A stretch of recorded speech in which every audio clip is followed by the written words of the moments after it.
buuhoodle duleedka magaalada buuhoodle khaasatan inta u dhaxaysa buuhoodle iyo qorolugud deegaanka lagu magacaabo shanta geed ayaa waxaa ka dhacay subaxii saakaha dagaal dhex maray maleeshiyaadka SSB Khartoum iyo sidoo kale ciidamada madaniga iyo SSB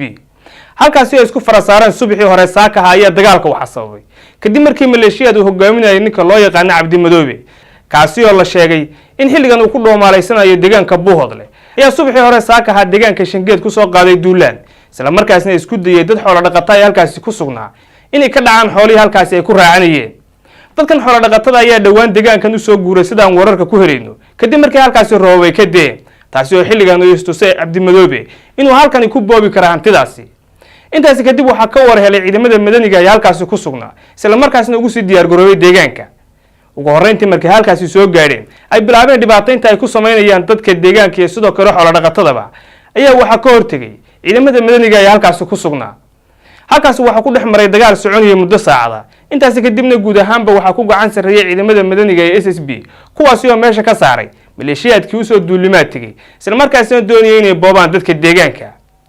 xilligan waxa ka taagan dhaqdhaqaaq xoogankii ugu weynaa deegaankaasi isla markaasna xilligan waxaad moodaa gudaha magaalada buuhoodle laasacanood in laga soo gurayo ciidamadii ugu tirada badnaa iyadoo xilligan la doonayo in halkaasi uu ka dhaco dagaal dhanka kale ciidamada militariga Soomaaliland ayaa cutubyo ka tirsan xilligan ka dhaqaaqan gudaha magaalada qorolugud isla markaasna halkaasi ku sii wajahaan sidoo kale ciidamo kala duwan ee leeyihiin ciidamada madaniga ee SSB ayaa xilligan ka sii gurmaya gudaha magaalada Ceerigaabo Burco iyo sidoo kale deegaano kale oo ka tirsan gobolada Togdheer iyo sidoo kale Sool bilihii la soo dhaafay guud ahaanba deegaanada xilligan ay ka taagan tahay dhibaatadu waxa ka taagnaa nabad isla markaasna ma jirin wax colaado halkaasi ka taagan balse xilligan waxaan moodaa nabadii halkaasi ka jirtay inay faraha ka sii baxayso kadib markii maleeshiyaad ka soo duulay degmada buuhoodle ay doonayaan halkaasi inay boobaan aanay ka hortageen ciidamada madaniga ah